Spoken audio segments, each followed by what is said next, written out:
네, 저희가 10주간 이제 진행하려고 하는 메시지는 사회 변혁을 위한 5가지 핵심 패러다임에 대해서 저희가 이제 메시지를 나누려고 해요. 여러분, 이 기간에 우리의 그 패러다임이 바뀌게 되기를 정말 축복합니다. 패러다임이 바뀐다는 건 너무너무나 중요한 거예요. 이건 사실 모든 것에 대한 것입니다. 예를 들어서 어떤 사람은 기도를 예를 들어 하나님을 경험하기 위해서 기도를 한 5시간은 해야 돼. 그러면 한 4시간 하면 4시간 이후부터 내가 주님을 경험할 수 있어. 이런 패러다임으로 이해하시는 분들이 실제로 있어요. 그러면 그분은 4시간은 바닥에 버리고 가요. 무슨 말인지 이해되세요? 4시간 동안 기도를 하고 그건 그냥 방언으로 중얼중얼한 거야. 개구리가 하는 것과 똑같아요. 그리고 4시간 이후부터 그 사람에게 의미가 있어요. 왜냐하면 주님과 그때부터 소통이 이루어지니까요. 그러나 성경의 약속은 뭐죠? 예수님 임마누엘이시잖아요. 우리와 항상 함께 하시는 하나님이고 우리 안에 계시고 우리 가운데 성령으로 인치셨고 언제나 주님께 교제할 수 있도록 우리가 부르심 받았잖아요. 그래서 이걸 믿는 사람은 기도를 시작하자마자 하나님의 음성을 들을 수 있고 주님과 소통이 즉각적으로 되고 직통계시 이런 얘기를 하는 게 아니에요. 지금 즉각적으로 주님과 소통할 수 있고 하나님의 생각이 우리의 삶에 오게 되고 그리스도의 마음을 가질 수 있게 되고 주님의 성품에 참여하는 역사들이 있게 되죠. 이렇게 된다면 완전히 삶이 다른 차원으로 가는 거예요. 똑같은 5시간을 기도하더라도 완전히 다른 차원의 역사 가운데로 우리가 들어가게 되는 겁니다. 자, 여태까지는 예수 그리스도의 피, 예수 그리스도의 보혈이 어디까지 우리의 삶에 많은 대가를 지불하셨는가에 대해서 여태까지의 많은 교회들 그리고 많은 메시지들은 우리의 구속을 위한 대가가 지불되었다. 영역까지 많이 이야기를 했어요. 다른 말로 해서 우리가 천국 가기 위한 모든 대가가 예수 그리스도의 십자가에서 지불되었다. 이거 믿으시죠? 네, 기본입니다. 그런데 예수 그리스도의 보혈이 과연 여기까지만 영향을 미쳤는가? 아니면 혹시 이거보다 훨씬 더 많은 영역에 영향을 미쳤는가에 대한 이야기를 하는 것입니다. 여러분, 예수 그리스도의 보혈이 만약에 우리가 일터에서 승리하고, 이걸 좀 더 세속적인 표현을 써볼게요. 성공하는 것에 대한 대가가 지불되어 있다면, 일터에서 내가 일을 하는데, 내가 내 회사의 업무를 보는데, 내가 내 사업을 하고 있는데 그 사업에 성공하고 그리고 그 사업에 있어서 매출이 확장되고 그리고 내가 일하는 데 있어서 내가 업무를 탁월하게 감당해서 승진이 일어나고 이런 것에 대한 대가 지불이 예수 그리스도의 보혈로 이미 되어 있다면 우리의 일하는 것은 완전 다른 차원이 될 겁니다. 자, 그러면 일하는 데 있어서 나의 노력을 뛰어넘는 무언가가 나타나기 시작할 거예요. 물론 일할 때 다 열심히 하죠. 열심히 노력해서 합니다. 그러나 그것을 초월하는 무언가가 나타나기 시작합니다. 성령이 너희에게 임하시면 너희가 권능을 받고 라고 말씀하셨죠. 자, 이 권능이 만약에 이것도 패러다임에 대한 영역이에요. 이 권능에 만약에 방언을 받고 예언을 하고 귀신을 쫓아내고 병을 고치고 교회에서 사용될 만한 초자연적인 성령의 은사에 대한 것만이라면 우리는 이것을 사회 영역에서 사용하기가 쉽지는 않습니다. 그러나 그렇게 하는 교회들이 있어요. 우리도 그렇게 가야 되고요. 그러나 만약에 성령이 임하시면 권능을 받고라고 말하는 이 권능이라는 단어에 더 많은 것이 포괄되어 있다면, 다니엘이 정치를 하는 데 있어서 이 성령의 권능이었다면, 요셉이 기근을 만난 온 세계를 구원하는 지혜가 있었는데 이 지혜가 개인적 지혜가 아니라 성령으로부터 온 지혜였다면, 다윗이 한 세대 만에 귀신 들린 왕의 지배를 받은 거의 귀신 색깔이 있는 나라를 하나님의 나라와 같이 바꿔버렸는데 그 놀라운 정치력이 만약에 성령의 권능이었다면, 여러분들이 업무를 하는데 예를 들어 우리 세무사님이 계시잖아요. 우리 전도왕 세무사님. 세무를 보는 데 있어서 어떻게 하면 절세를 하고 또 효율적으로 무언가 업무를 처리할 수 있게 하는지에 대해서 그것이 성령님으로부터 올 수 있는 것이라면, 여기에 어떤 분들은 빚이 있을 거예요. 빚 청산을 하기를 원하잖아요. 그러나 방법이 없는 것 같아. 그러나 비청산을 할 수 있게 하는 길, 지혜, 권능, 재정을 창출할 수 있는 능력이 성령의 권능에 속한 것이라면, 그리고 성령이 임하시면 이미 권능을 받았다고 말하고 있는데, 무슨 말씀인지 이해되시나요? 권능을 계속 구해라는 차원이 아니라 성령님이 오셨다면 권능을 받았다, 이렇게 말하고 있잖아요. 이미 빚을 갚을 수 있는 능력이 여러분들에게 있다면, 그리고 이미 승리할 수 있는 능력이 여러분들에게 있다면, 내가 일할 때마다 뭔가 맨날 꼬였었는데 사실 그게 아니라 내가 일할 때마다 30배, 60배, 100배를 열매를 맺을 수 있는 결실할 능력이 이미 예수 그리스도의 보혈로 대가지불이 되어 있고 성령의 권능으로 나에게 와 있다면, 그래서 나의 시작점이 그 패러다임으로부터 시작할 수 있다면 우리의 인생은 완전히 다른 열매를 맺게 될 겁니다. 그래서 오늘 그런 것들에 대해서 이 10주간 나누려고 해요. 제가 짜놓으니까 막 10주나 돼가지고 굉장히 부담스러운데, 10주간 우리의 패러다임, 사고 체계가 이렇게 변하는 시간이 있게 되기를 예수 이름으로 축복합니다. 그래서 여러분들이 저 멀리서 출발하는 것 같았지만 사실상 굉장히 앞에서, 결승전 바로 앞에서 출발하는 사람으로 여러분들의 출발선이 앞당겨지는 역사가 있게 되기를 이 시즌에 예수 이름으로 축복합니다. 아멘. 그래서 오늘은 패러다임 10가지 중에 두 번째, 일터의 구속에 대해서 나누도록 하겠습니다. 일터의 구속에 대해 저희가 한 3주, 4주 정도 나누게 될 것 같아요. 오늘은 특별히 예수님은 도대체 무슨 일을 하러 오셨는가에 대해서 나누도록 하겠습니다. 자, 처음에 삭개오 이야기를 좀 하려고 하고요. 오늘 본문 말씀은 누가복음 19장 거의 전체입니다. 그래서 삭개오에 대한 이야기를 하려고 하고요. 아담이 타락했을 때, 아담과 하와가 죄를 지었을 때 무엇을 잃어버렸는지 그 세 가지에 대해서 나누고요.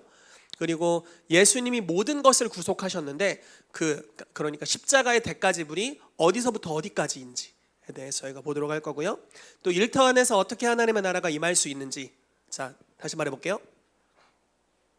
지난주에 나눴던 말씀은 예수 그리스도의 제자된 우리들은 모든 민족을 제자로 삼아, 쭉 나오잖아요. 아버지와 아들과 성령의 이름으로 세례를 주고 내가 너희에게 분부한 모든 것을 가르쳐 지키게 하라. 세상 끝날까지 너희와 항상 함께 있으리라 하시니라, 이렇게 말씀하셨죠. 명령을 하신 분은 그걸 할 수 있는 권세를 이미 주셨어요. 자, 그렇다는 것은 권능을 달라고 기도할 게 아니라 어떻게 해야 되는지 하나님의 방법을 계시받을 필요가 있다라는 거예요. 자, 예를 들어서 막 제가 그렇진 않은데 막 근육이 제가 막 이래 막 힘이 흘러 넘쳐. 그리고 이삿짐 센터에 일을 하러 갔어요. 아저씨들한테 물어보는 거야. 막 베테랑 아저씨들 있잖아요. 이거 냉장고는 어떻게 나르면 되죠? 자, 이 사람은 이삿짐을 나르기 위해 힘이 더 필요하지 않아요. 그냥 어떻게 나르는지 요령을 배우면 돼요. 지금 무슨 말하는지 이해가 되세요? 자, 사회를 변혁시킬 수 있는 능력이 이미 대가가 지불됐고 성령님이 우리 안에 와 있다는 거예요. 그렇다면 이제 우리가 선택해야 될 두 가지가 있는데, 첫 번째는 그 일을 하려느냐, 이거예요. 또 하나는 어떻게 하는 거지, 이겁니다. 자, 오늘 어떻게 하는 거지에 대해서 조금 나누게 될 거예요. 뭐 다 나누진 못하겠지만 조금 나누게 될 거예요. 여러분, 이걸 들을 때 이걸 종교적으로 해석하지 않게 되시기를 축복하고, 여러분들의 일터에 관련된 지혜로 받게 되시기를 정말 축복합니다. 제가 이 교회를 사역을 하면서 정말 원하는 것은 저와 여러분들의 삶 모두가 번영케 되는 것을 원합니다. 여러분들의 삶이 정말 와, 이건 축복이야 라고 말하는 삶이 되기를 예수 이름으로 축복합니다. 그렇게 되면 세상이 그걸 보고서 주님께로 돌아오게 될 겁니다. 세례 요한의 때부터 천국은 침노를 당하느니 침노하는 자는 빼앗느니라, 이런 말씀이 있죠. 자, 율법과 선지자는 요한의 때까지예요. 그때는 뭐 이런 말씀이 없어요. 그러나 세례 요한 이후부터 천국이 임한대요. 그리고 사람들이 침노한대요. 여러분, 침노한다는 건 뭔지 아세요? 내가 먼저 갈 거예요. 내가 먼저 갈 거예요. 이게 침노하는 거잖아요. 막 빼앗는 거잖아요. 득달같이 달려드는 거. 백화점에서 세일할 때 아주머니들이 몰려있는 그 현상. 무슨 말씀 이해되세요? 제가 먼저 집었다고요. 약간 이런 거. 이게 침노하는 거잖아요. 자, 천국은 침노를 당할 거래요. 만약에 여러분들의 삶에 하나님의 나라가 임해 있다면 오늘 우리 구자호 집사님 말씀하신 것 같이 전도가 쉬워질 거예요. 왜냐하면 저 사람에게 임한 하나님의 나라, 그 하나님의 나라를 그냥 관념적으로 이야기하는 차원이 아니라 실제로 삶에서 보이는 거예요. 저 가정을 갔더니 엄청 화목하네. 그 아이들이 너무 잘 자라. 그리고 이 사람의 직업 가운데 이거는 개인의 역량 이상으로 뭔가 계속 잘 돼.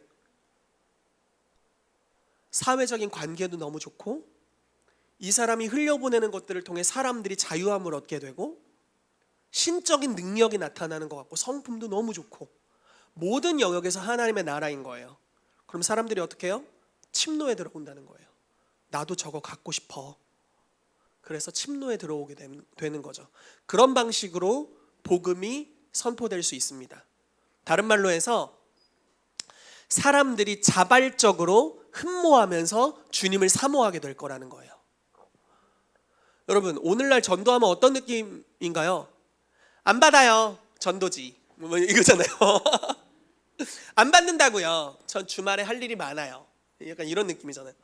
그런데 만약에 우리의 삶에 은총이 가득해요.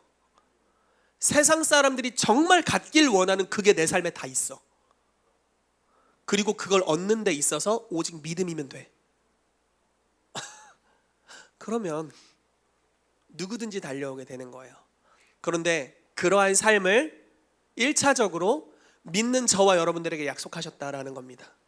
하나님의 나라를 경험하는 삶의 은총, 질병이 없고 슬픔이 없고 분쟁이 없고 완전한 행복이 있는 곳을 주님이 약속하셨다. 그리고 그걸 저와 여러분들이 경험하게 될 때 그건 자연스러운 복음 전도로 나타나게 될 줄로 믿습니다. 아멘. 오늘 그러한 것들에 대해 나누도록 하겠습니다. 자, 삭개오 이야기를 보도록 하겠습니다. 누가복음 19장 1절에서 10절인데요. 우리 같이 읽어볼게요. 시작.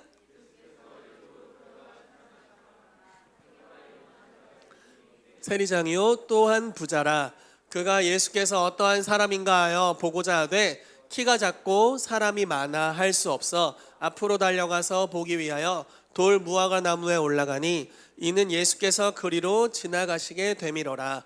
예수께서 그곳에 이르사 쳐다보시고 이르시되 삭개오야 속히 내려오라. 내가 오늘 내 집에 유하여야 하겠다 하시니 급히 내려와 즐거워하며 영접하거늘 무사람들이 보고 수군거려 이르되 저가 죄인의 집에 유하러 들어갔도다 하더라.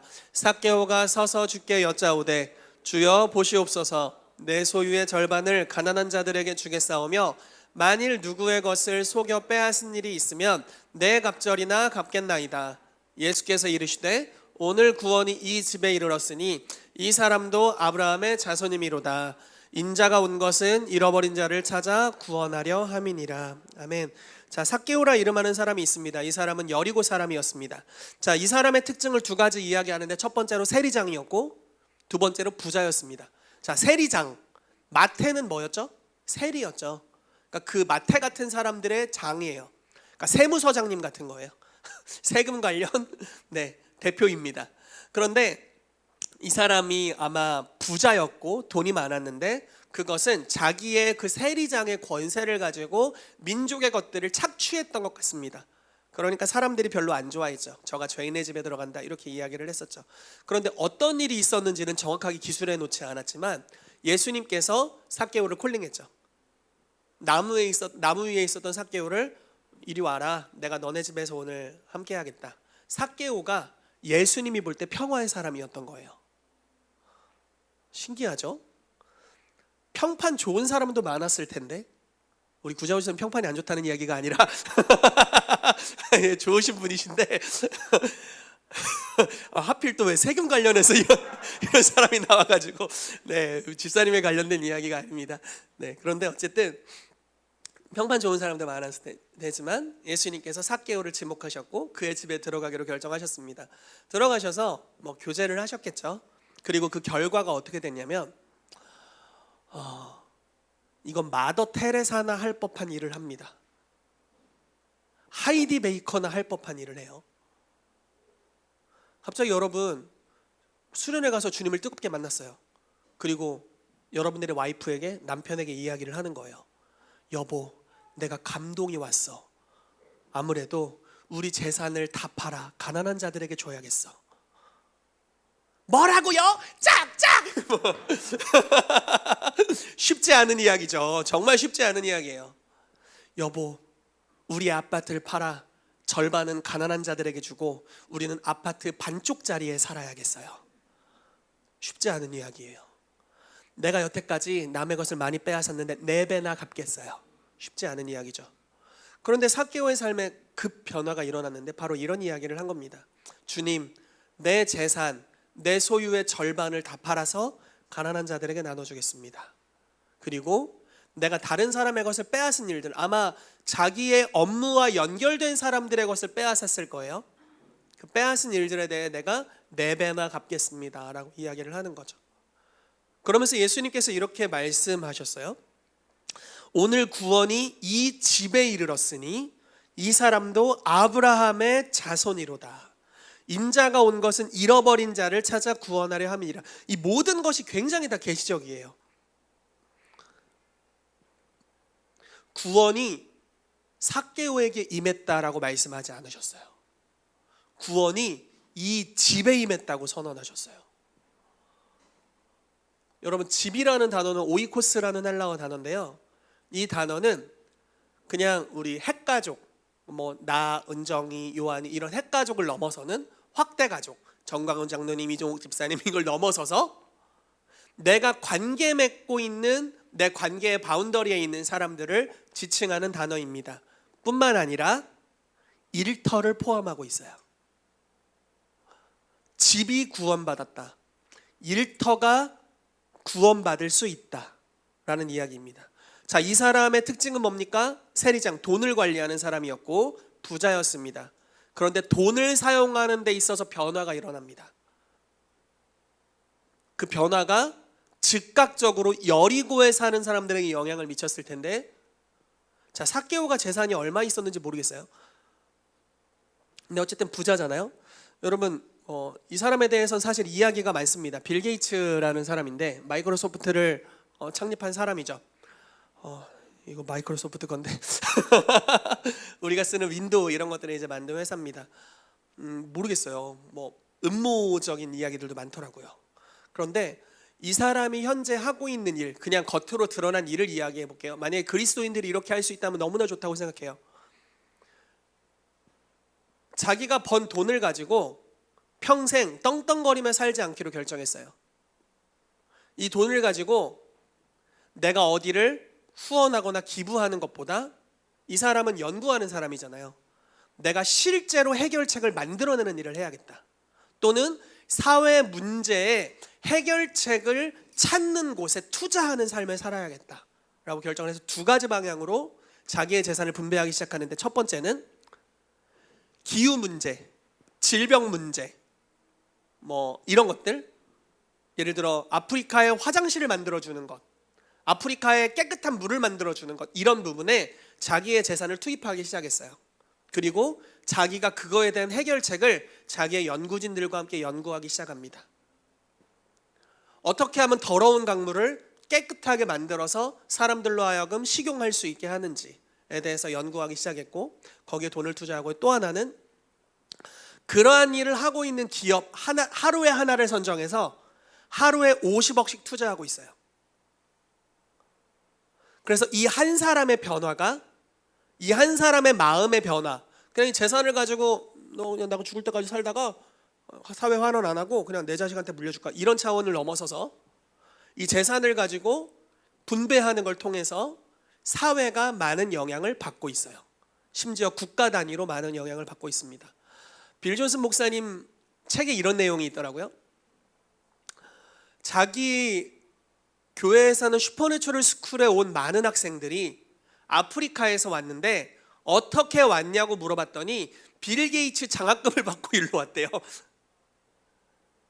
그 사람이 약간 안 좋은 이야기는 있지만 어쨌든 그 장학금을 받고 미국으로 공부하러 오게 돼서 지금 이 훈련을 받고 하나님의 사람으로서 쓰임 받고 있다라는 이야기를 했다라는 겁니다. 그러니까 한 부자가 자기의 생활 방식에 변화가 일어났어요. 그래서 재산을 절반을 딱 쪼개서 가난한 자들에게 줬어요. 예를 들어 1,000억의 재정이 있었다면 500억을 사회에 흘려보내게 됐는데 그것이 가난한 자들에게 직접적으로 들어갔다라는 거예요. 여러분, 요즘 정부에서 보조금들을 지원해 줍니다. 저도 좀 받았습니다. 사업자가 있는 한 사람으로서 받고 있는데, 그것들이 사실 뭐 실제적인 도움이 된다기보단 마음의 위로와 위안, 뭐 이 정도죠. 그런데 이 삭개오가 흘려보낸 재정은 실제적인 도움을 줬을 거예요. 어떤 사람은 자기의 수준으로는 벗어날 수 없는 가난의 늪에 있었는데 그냥 한 번에 이것들이 해결되는 경우들도 있었겠고, 그러면서 사람 이제 물어보는 거죠. 이 돈을 왜 저한테 주시는 거죠? 삭개오가 예수님을 만났대요. 그래서 자기 재산을 다 팔아 가난한 자들에게 준대요. 이런 소문이 나기 시작하는 거예요. 그러니까 이 한 사람의 변화가 일터의 구원이 사회의 가난을 끊어버리는 것에 영향을 주고 있다라는 겁니다. 그리고 여태까지 자기가 부도덕하게 행했던 것들이 있잖아요. 막 속여 빼앗은 일, 그거를 4배나 갚는 거예요. 도덕성의 회복이 일어나요. 최악의 사람이었어. 근데 이 사람이 갑자기 너무 바르게 행동하는 거예요. 4배로 갚을 뿐만 아니라 이 다음부터 어떻게 할까요? 속여서 빼앗는 일이 없었겠죠. 바른 세금을 부과했겠고, 그것들을 받고 또 가난한 자들을 계속 섬기는 삶을 살았을 거 아니에요. 그러니까 이 사람의 일에 있어서 굉장한 탁월함이 생기게 되고, 뿐만 아니라 일에 정직함이 생기니까 사회 시스템이 제대로 돌아가기 시작하는 거죠. 그 필리핀 선교를 갔을 때 선교사님께서 이야기를 해주시더라고요. 어떤 이야기냐면, 도로를 달리는데 도로가 너무 안 좋은 곳들이 많은 거예요. 그래서 이제 여러 가지 물어보는 거죠. 근데 이제 이런 이야기를 해요. 만약에 정부에서 이 도로를 개선하는 이제 업무 책정 비용이 있잖아요. 그 비용이 뭐 1억이 들어왔다. 그러면 한 5천만 원은 공무원들이 가져가고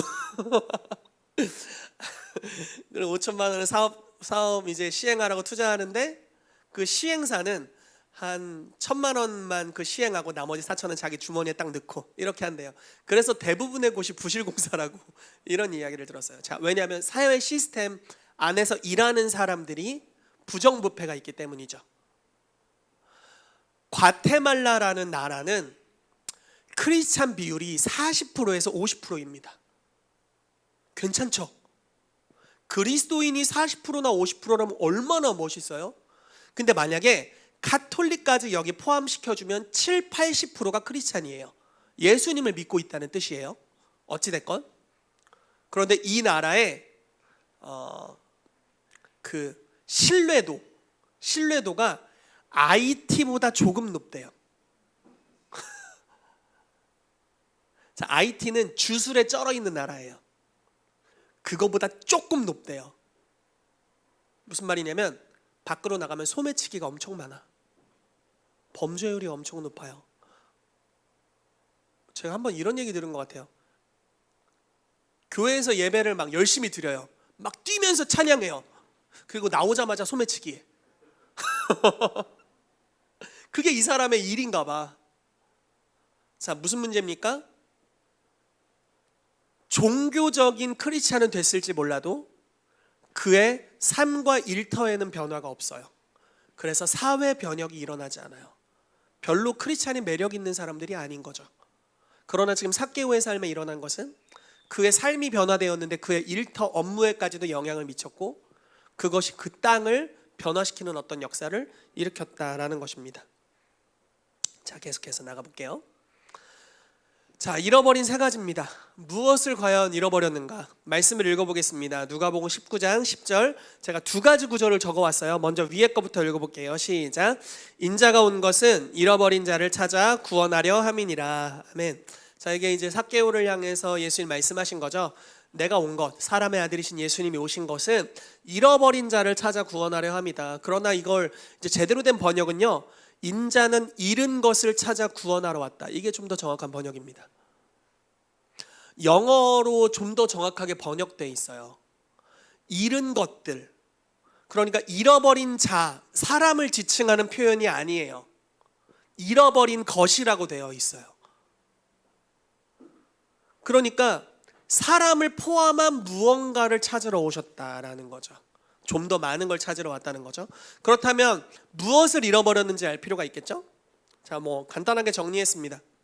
첫 번째로 우리와 하나님 사이에 직접적이고 친밀한 관계를 우리가 상실하게 됐어요. 그래서 예수님이 이걸 찾으러 오셨죠. 그래서 예수 그리스도의 십자가의 보혈이 아버지와 우리 사이를 화목하게 했다라고 말씀하고 있죠. 믿으시죠? 여러분 주님이랑 좀 친해지셨어요? 네, 그렇게 되기를 정말 더 축복합니다. 네, 둘째, 남자와 여자 사이의 조화로운 관계 또는 사람 사이의 관계가 망가졌어요. 부부싸움이 여기로부터 시작됐다랍니다. 그 여성의 지위에 대한 여러 가지 책, 크리스찬의 책이 있는데 그런 것들을 우리 교회 여성분들은 좀 읽어보시면 좋을 것 같아요. 그 타락으로 말미암아 왜곡이 일어났어요. 어떤 왜곡이냐면 여자는 남자를 사모할지니라, 그리고 남자는 여자를 다스릴 것이다, 이런 왜곡. 그래서 인류의 역사를 보면 굉장히 여성들이 낮은 사회적 지위를 갖고 있죠. 약 200~300년 전만 해도 여성에겐 투표권이 없었습니다.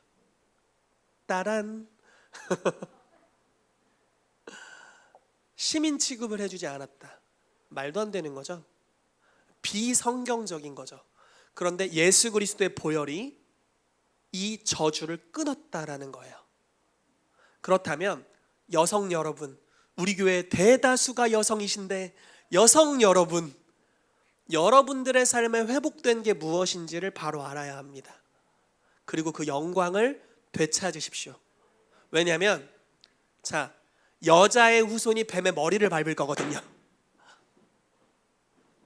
회복된 여성들을 통해 나타난 열매가 원수의 머리통을 박살낼 겁니다. 그러므로 여성들이여 힘내십시오. 그렇다고 남자들을 함부로 하지는 마시고 때리지 마시고 축복해 주십시오. 그래서 남녀 사이의 조화로운 관계가 깨졌어요. 원래는 피차 복종하고 서로가 서로를 사랑하고 보듬어주고 지켜주는 관계였죠. 그렇지만 일방적인 관계가 되었다라는 겁니다. 이것을 주님이 회복시키셨다라는 거예요. 십자가에서 대가가 지불되었다면 이제 어떻게 해야 돼요? 실제로 우리가 그렇게 살아내면 그런 역사가 풀어지게 됩니다. 자, 세 번째로 일터를 회복시키셨다라는 거예요. 자, 창세기 3장 17절 18절 말씀 같이 읽어볼게요. 시작. 아담에게 이르시되 내가 내 아내의 말을 듣고 내가 내게 먹지 말라 한 나무의 열매를 먹었은즉 땅은 너로 말미암아 저주를 받고 너는 내 평생에 수고하여야 그 소산을 먹으리라. 땅이 내게 엉겅퀴를 낼 것이라. 여러분, 그래서 남자들이 죽으라고 일하는 겁니다. 먹고 살려고. 자, 여기에 부르심의 성취를 위해 일한다는 구절이 있나요? 최악인 거예요. 우리의 대부분의 직업은 먹고 살기 위한 거죠. 그렇게 열심히 하루 종일 일해야 할 수 있는 게 입에 풀칠 척척 저주예요. 땀을 흘리고 수고하고 노동하고 그래야 간신히 먹고 살 수 있어. 왜냐면 땅이 수고한 만큼 대가를 안 줘. 우리 사장님이 수고한 만큼 임금을 안 주시네. 그래서 나한테 하는 소리 같아. 내가 안 주나? 그래서 수고해도 입에 풀칠하기 바빠요. 수고하여야 식물을 먹을 수 있어요. 그러나 아담과 하와의 부르심은 뭐죠? 자기가 일한 것으로 입에 풀칠하는 삶이 아니에요. 그걸 훨씬 더 뛰어넘는 삶입니다. 우리의 일을 통해서 세상을 변화시키고 다스리는 삶이에요. 그 영역의 대가 지불이 이루어졌다라는 겁니다. 자, 그렇다는 것은 여러분들에게는, 저와 여러분들에게는, 자, 다시 말해볼게요. 저와 여러분들에게는 여러분들 가족이 간신히 먹고 사는 수준의 임금 이상을 벌 수 있는 능력이 있다는 거예요. 실제적인 이야기를 드리는 거예요. 대가가 십자가에서 지불되었습니다. 여러분들 가족이 먹고 사는데 얼마가 필요한가요? 몇 명 가족이냐에 따라 다르겠죠. 생활 수준에 따라 또 많이 다를 겁니다. 그런데 그걸 먹고 사는 것보다 충분히 더 벌 수 있고 이걸 가지고 사회를 변화시킬 수 있을 만큼의 여력을 가질 수 있는 모든 대가가 지불되었고, 그 재정을 창출할 수 있는 성령님이 이미 여러분들 안에 거하시고, 그 성령님의 권능 안에는 재물 얻는 능력이 있다라는 것입니다. 여러분들이 이제 일하는 데 있어서 그 일에 가시와 엉겅퀴가 나지 않도록 그분이 가시관을 쓰셨다라는 겁니다. 아멘. 대가가 지불되었다는 거예요. 그래서 여러분, 여기부터 시작하셔야 된다는 겁니다. 패러다임이 바뀌기 시작해야 돼요. 아, 나는 이래도 뭐 되는 게 없어요. 여기부터 시작하면 안 돼요. 저 때까지 30년 일했는데요, 30년 동안 입에 풀칠도 못해서 이빨 다 빠졌어요. 그게 여러분들의 출발점이 아닙니다. 앞으로의 인생은 그게 출발점이 아니에요. 십자가가 우리의 출발점입니다. 우리가 그리스도 안에서의 누구인지가 우리의 출발점이에요. 저와 여러분들은 번성하도록 부르심 받았어요. 생육하고 번성하여 땅에 충만하고 정복하고 다스리라. 요즘 젊은이들이 애를 안 낳는데요. 오 아버지, 왜 그런 줄 아세요? 키우기가 어렵다는, 먹여 살리기가 어렵다는 거예요. 이런 비성경이 있나? 그렇다는 건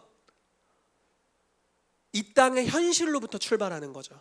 그러나 성경은 이렇게 말해요. 번성하라. 번성이 약속되어 있고, 가시와 엉겅퀴를 내는 저주를 받았으나 십자가에서 대가를 지불하셔서 그가 부요하신 이로써 가난하게 되시면 너희를 부요케 하려 하심이라. 고린도후서 말씀에 기록되어 있죠. 우리를 부요케 하기로 결정하셨고 대가를 지불하셨다. 아이를 많이 낳아라. 그리고 번성케 될 것이다. 주님이 약속하고 계시다라는 겁니다. 그러므로 여기서부터 우리의 기도가 출발해야 돼요. 주님, 자, 신뢰하겠습니다. 그럼 이제 어떻게 번성케 되면 좋겠습니까? 우리는 때론 이런 걸 구해요. 주님, 하늘에서 돈 뚝 떨어지게 해주세요. 그러나 주님이 그렇게 일하시는 법은 거의 없습니다. 주님은 대부분 우리를 동역자 삼아서 일하세요. 동역자, 함께 일하길 원하는 거죠. 네가 일해라. 내가 너에게 축복할게. 내가 너에게 일할 수 있는 지혜를 줄게. 그 지혜를 가지고 네가 일해라. 이렇게 말씀하세요. 성경에도 이런 말씀이 있어요. 일하지 않는 자 먹지도 마라. 성경에도 있어요. 서신서에. 그러므로 하나님과의 동역 관계로 우리를 부르고 계신다라고 믿습니다. 아멘. 자, 그래서 일터에 대해서 회복시키셨다라는 겁니다. 다음으로 넘어가 보죠. 자, 예수 그리스도의 보혈이 어디까지 대가 지불했는지 서신서에 잘 나와 있는 몇 가지 구절이 있어서 적어왔습니다. 골로새서 1장 20절 같이 읽어볼게요. 시작.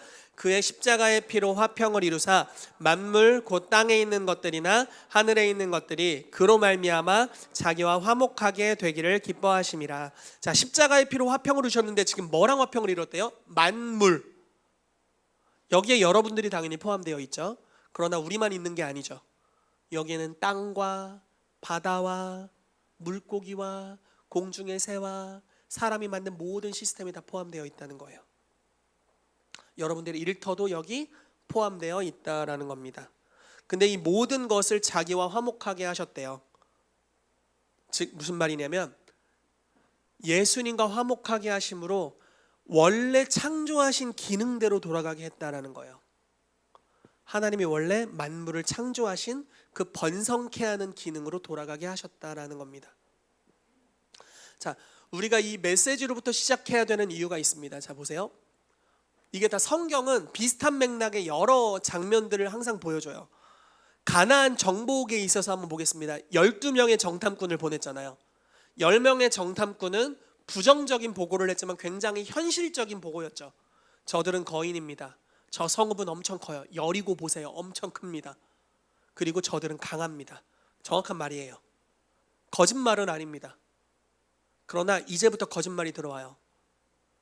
우리는 저들 앞에 메뚜기 같습니다. 이렇게 말하죠. 현실을 보고 자기의 하나님 안에서의 위치를 바라보지 못했어요. 그러나 여호수아 갈렙은 정확하게 보고 있어요. 하나님 안에서 자기 위치를 보고 있어요. 저들이 말한 건 다 사실일 수 있습니다. 그러나 저들은 내 밥입니다. 저들의 신은 저들을 떠났습니다. 여호와는 우리와 함께 하십니다. 우리가 쳐들어가면 능히 이길 것입니다. 자, 이것이 바로 그리스도 안에서, 하나님 안에서 하나님의 군대로서 어떤 존재인지로부터 시작하는 자의 삶입니다. 골리앗을 봤습니다. 이스라엘 백성이 다 떨며 두려워했어요. 왜냐하면 현실적으로 너무 컸거든요. 그러나 다윗이 이 헐레받지 못한 블레셋 사람이 어디 하나님의 군대를 모욕하는가, 화가 나가지고 전쟁에 참여합니다. 꼬맹이가, 지금으로 보면 중학생이었던 것 같아요. 중학생, 뭐 많아야 고등학생입니다. 돌멩이 중학생, 우리 보나가 막 돌멩이 골리앗 일로 와. 그러니까 골리앗은 전쟁을 엄청 많이 다녔던 사람이죠. 용사잖아요. 막 키가 3m 막 이랬을 텐데, 막 돌멩이, 보나가 돌멩이 돌리면서 치려고 하니까 얼마나 웃겼겠어요. 근데 그 돌멩이가 나가서 해골을 뚫었어. 성경에 뭐라고 나와 있냐면 돌이 머리에 박혔다라고 써 있어요. 여러분 한번 돌 어디 던져보세요. 박히나. 그러니까 거기에 벌써 성령의 권능이 입혀져서 나간 건데, 다윗은 뭐를 알고 있어요? 하나님 안에서 하나님의 군대의 위치를 알고 있어요. 그 정체성으로부터 시작하는 거예요. 자, 여러분들의 위치를 말씀드릴게요. 여러분들의 삶의 저주는 끝났어요. 여러분들은 새 생명을 입은 자들입니다. 여러분들은 무엇을 심으면 30배, 60배, 100배를 거두는 자들이에요. 여러분들의 일터에서의 영향력을 발할 수 있는 모든 대가가 다 지불됐어요. 여러분들 안에 성령님이 계십니다. 그래서 이제는 여러분들이 하면 당연히 잘 되는데 어떻게 하는지 주님으로부터 지혜를 받으셔야 된다라는 겁니다. 여러분, 때로는 우리가 너무 많은 걸 하나님께 맡겨요. 그게 신앙이라고 생각해요. 과연 그럴까? 기도한다는 것은 주님께 맡길 뿐만 아니라 때로는, 그리고 많은 부분, 저와 여러분들이 여러분들의 기도에 응답이 되어야 합니다. 자, 다시 얘기해 볼게요. 주님, 병을 치유해 주십시오. 기도합니다. 그럼 주님이 어떻게 하실까요? 우리는 그냥 병을 주님이 고쳐주신다 생각하지만 주님이 가장 자주 일하시는 방식은 병을 고치는 권능이 임합니다.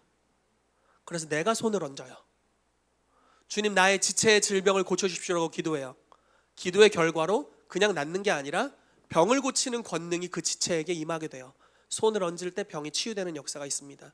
주님, 우리 가정을 구원해 주십시오라고 어떤 사람 기도할 거예요. 근데 그냥 가만히 있고 가정이 구원받는 게 아니라 하나님은 기도하는 사람을 전도자로 사용하기를 기뻐하신다. 그래서 전도에 미련한 것으로 사람들을 구원하기를 기뻐하셨다라고 고린도전서 말씀에 기록되어 있죠. 이것이 하나님의 일하시는 방식입니다. 주님, 내 삶에 가난이 끝나게 해주시고 번성함을 주십시오 라고 기도한다면 복권 긁어서 이렇게 떨어지는 거 말고 뭔가 저희 아내가 자꾸 긁으라고 했는데 제가 계속 안 긁었어요. 여러분, 나에겐 다른 길이 있다고 믿기 때문에, 그래도 혹시 주님이 꿈에서 보여주면 어떡하냐, 가능성을 열어놔. 그래서 보여주면 내가 긁겠다 그랬습니다. 아직까지 들리지 않아요. 만약에 나의 삶의 가난 그리고 번성에 대해서 내가 기도하고 있다면 어떻게 그것이 가능한지까지 들으십시오. 그것이 명확해질 때까지 기도하셔야 돼요. 주님, 가난이 지긋지긋해요. 구원해 주세요. 대가를 지불하셨다면서요. 예수님의 이름으로 기도합니다. 여기서 끝내시면 안 돼요. 무슨 말인지 이해되시죠? 그러면 그냥 삶이 되풀이될 뿐이에요. 가난의 연속이죠. 해결책을 주기를 주님이 기뻐하세요. 답을 갖고 있어요. 모든 답은 그분께 있어요. 그러므로 기도로 보좌로 나아가십시오.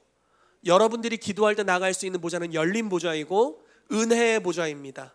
우리가 때를 따라 돕는 은혜를 힘입기 위하여 그분의 보좌 앞으로 담대히 나아갈 수 있고, 그때마다 돕는 응답과 계시와 지혜가 주님으로부터 오게 될 줄로 믿습니다. 아멘. 자, 그 다음 말씀도 비슷한 말씀이니까 넘어갈게요. 자, 그러면 이제 구체적으로 좀 봅시다. 모든 것을 구속하셨는데 아까 다 이야기했습니다. 그러므로 다음 장. 자, 여기가 이제 중요합니다. 누가복음 19장 9절 말씀에 예수님께서 삭개오를 향해서 이렇게 말씀하셨어요. 이 사람도 아브라함의 자손임이라. 자, 아브라함은 어떤 사람인가요? 이름의 뜻이 뭔가요? 가려도 안 되죠. 열방의 아버지예요. 아브라함의 이름의 뜻은. 그렇다는 것은 이 사람의 부르심 자체가 세계적인 영향력을 미치는 사람이에요. 그것도 그냥 조그맣게가 아니라 세계적으로 아버지가 되는 사람이에요. 자, 아브라함의 자손이다. 그럼 어때요? 저와 여러분들도 부르심 자체가 국제적으로 하나님의 나라의 영향력을 풀어놓도록 부르심 받았다는 거예요. 이 말이 레마로 임하는 사람들은 정말 여러분들이 국제적으로 나가게 될 겁니다. 자, 시편 2편 8편 말씀 우리 가운데 뭐라고 말씀하시죠? 내게 구하라. 내가 이방 나라를 너의 유업으로 주리니 너의 소유가 땅 끝까지 이르리로다 라고 말씀합니다. 여러분 구하십시오. 단지 복음 전도, 그러니까 종교적인 차원의 복음 전도와 선교를 위해 이걸 구하라고 말씀드리는 게 아니에요. 여러분들이 지금 하시는 일의 영향력이 국제적이도록 구하세요. 아멘이십니까? 아멘. 여러분들이 지금 하고 있는 일들이 하나님의 나라가 풀어지고 그 영향력이 계속적으로 활성화되어서 국제적으로 활성화되기를 예수 이름으로 축복합니다. 그렇게 될 때 더 많은 번성함, 하나님의 나라를 더 놀랍게 증거하는 역사가 풀어질 수 있습니다.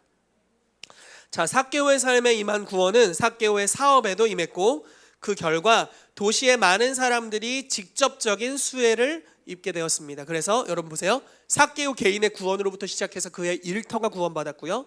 그 일터의 구원이 즉각적으로 도시와 열방으로 흘러갔다는 거예요. 자, 한 사람이 구원받는 게 어떻게 구원받나요? 예수 그리스도를 우리 마음의 중심에 영접하죠. 그러면 우리 마음에서부터 변화가 임하고 구원이 이 사람의 삶에 찾아옵니다. 이게 개인의 구원이죠. 만약에 도시와 나라를 구원하길 원한다면 어떻게 해야 될까요? 도시와 나라의 중심은 어디인가요? 교회인가요? 도시와 나라의 중심은 어디인가요? 산업전선이죠. 일터예요. 그러니까 도시를 구원하고자 한다면 저희가 지금 나라, 도시를 제자화하는 것을 이야기하는 겁니다. 여러분들한테 신경질 내는 거 아니에요? 자, 나라와 도시를 구원하는 걸 이야기하고 있어요. 도시와 나라를 구원하길 원한다면 그 중심을 변화시켜야 돼요. 그 중심이 일터다라는 거예요. 일터에서부터 변화가 시작될 때 그 변화가 도시와 나라 가운데로 가게 될 겁니다. 자, 누가복음 19장 11절 말씀 같이 읽어볼게요. 시작.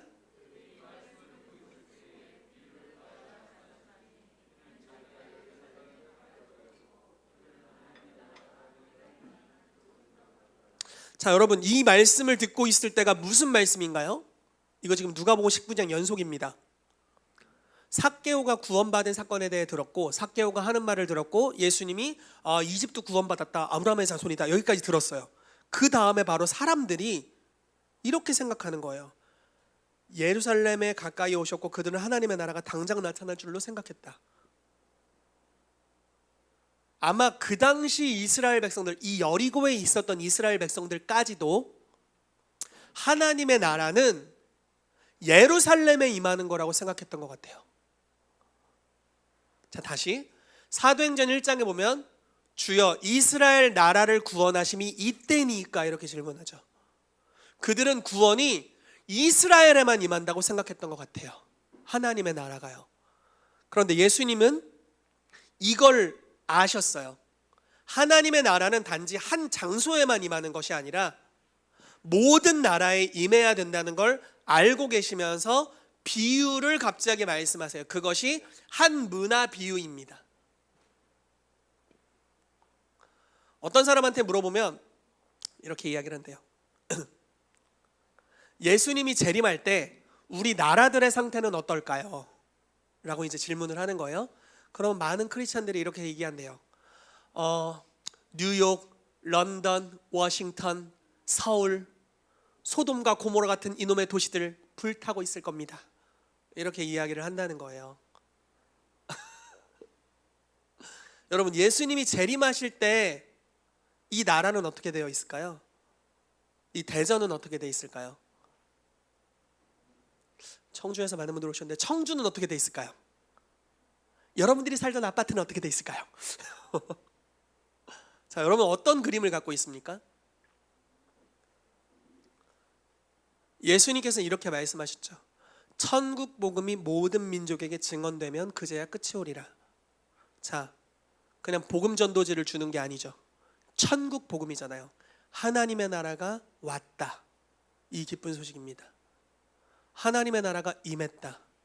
내가 만약에 성령을 힘입어 귀신을 쫓아낸 것이면 하나님의 나라가 이미 너희 가운데 임하였느니라. 동의어입니다. 천국이 왔다. 성령님이 임하셔서 귀신이 떠나갔다. 하나님의 나라가 임했다, 이런 뜻이죠. 우리의 일터에 하나님의 나라가 임해야 예수님이 오십니다. 우리의 도시에 하나님의 나라가 임해야 예수님이 재림하세요. 저와 여러분들의 나라가, 하나님의 나라가 임해야 예수님이 재림하신다라고 말씀하시는 거죠.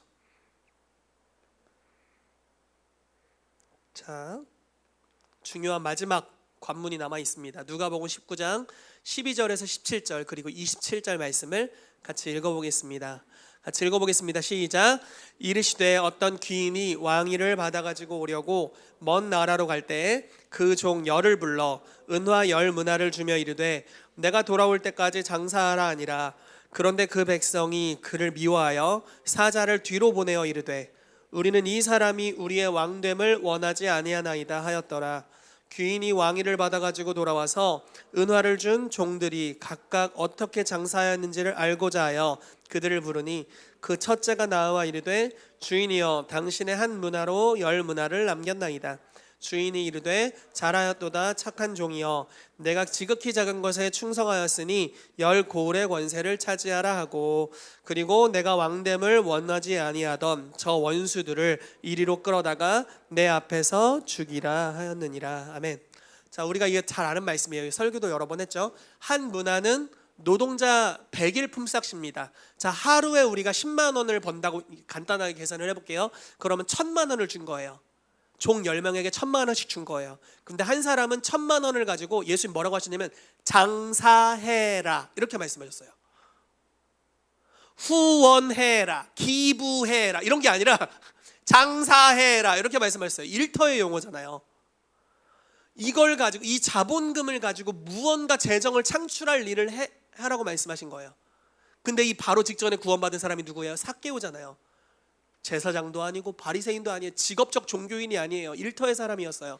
즉각적으로 이 비유를 하시는 거예요. 완전 일터랑 매칭이 되는 거잖아요. 그러면서 장사하라고 이야기하셨어요. 자, 10배, 그러니까 1000%의 수익률이 있었던 사람에게 이렇게 말씀하세요. 작은 일에 충성하였다 착한 종아 이제 10고을의 권세를 받아라. 자, 일터에서 성공했을 때, 그러나 이 성공의 방식은 세속적인 방식이 아니죠. 하나님의 방식이죠. 일터에서 하나님의 나라의 원리를 가지고 성공했을 때 이 사람의 삶에 10고을의 권세가 생겨요. 자, 하나님을 경외하는 사람이 10고을을 다스릴 수 있게 됐어요. 그럼 이 10고을의 상태가 어떻게 되겠어요? 하나님의 나라가 임하겠죠. 무슨 말씀인지 이해가 되시나요? 내 일터를 잘 관할했어. 하나님의 나라를 따라서. 그래서 일터에서 1000배의 수익률이 일어났어요. 이런 사람이 10도시를 맡으면 10도시가 1000배의 수익률이 있든지 어쨌든 하나님의 나라가 임하겠죠. 이게 요셉의 삶에 일어났던 일이에요. 보디발의 집에 풍 팔렸어요. 그런데 하는 일마다 잘 돼요. 그래서 작은 파트를 맡았더니 이 영역이 잘 돼. 좀 더 큰 걸 맡았어. 잘 돼. 더 잘 돼. 더 잘 돼. 그래서 가정 총무를 삼아버렸죠. 가정에 있는 모든 일을 다 맡겼어요. 그랬더니 다 잘 돼. 보디발이 부자가 됐어요. 감옥에 갔어요.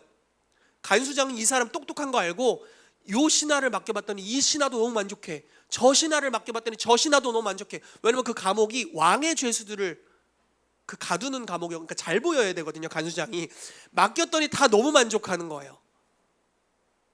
그러다가 모든 죄수를 다 맡겼네. 나중에 어떻게 됩니까? 어디서나 열매 맺던 이 사람, 무슨 일을 하든 수익이 나던 이 사람, 나라를 맡겼어요.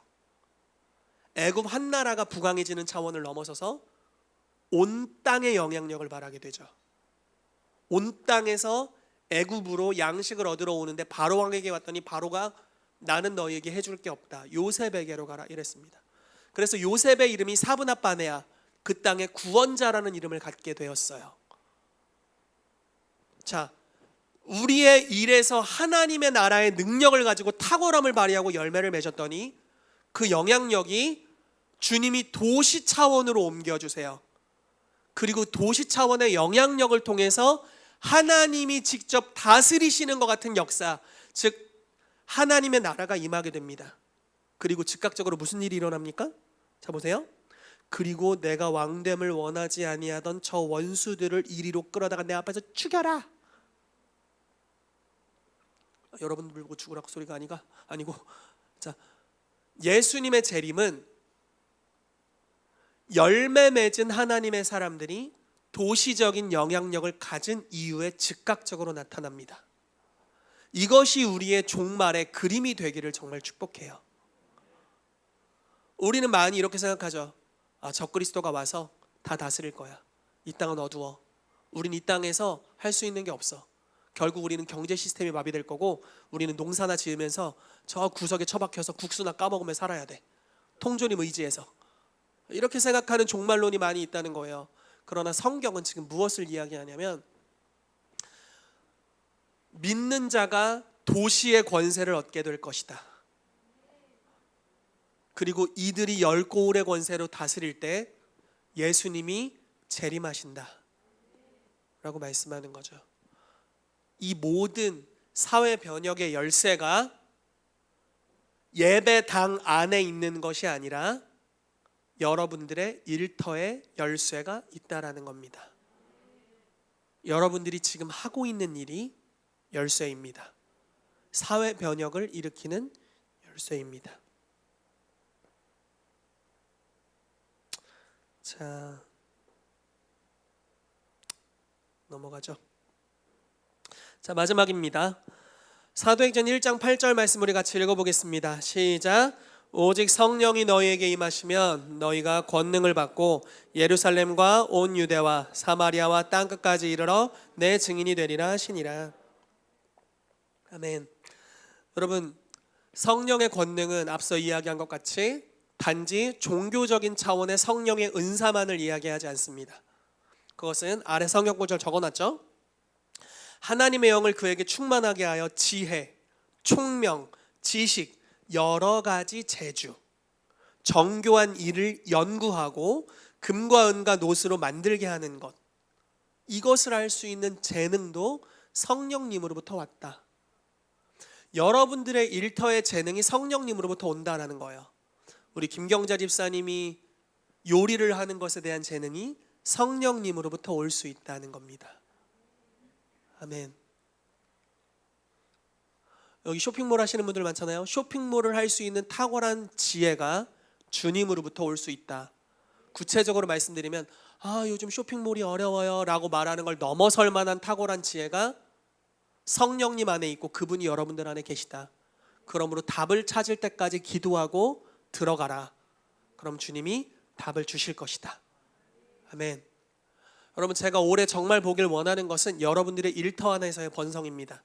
하나님의 나라의 원리, 권능을 적용함으로 여러분들의 영역에서 번성케 되는 역사들이 있기를 축복합니다. 그래서 주님이 여러분들을 높이셔서 여러분들에게 도시 차원의 권세를 주시기를 예수 이름으로 축복합니다. 여러분들이 도시 차원의 권세를 갖게 되면 이 땅에서 법을 제정하는 데 있어서도 무언가 도시적인 영향을 미치는 데 있어서 여러분들의 영향력이 들어가기 시작할 것입니다.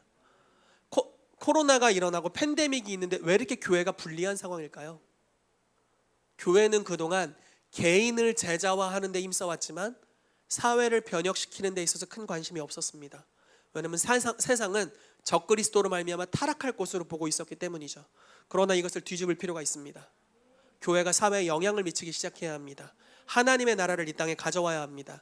하나님의 나라가 얼마나 흠보할 만한 나라인지 여러분들의 삶에 나타나는 번성함을 통해서 보여줘야 합니다. 아멘. 그 대가가 예수 그리스도 안에서 지불되어 있습니다.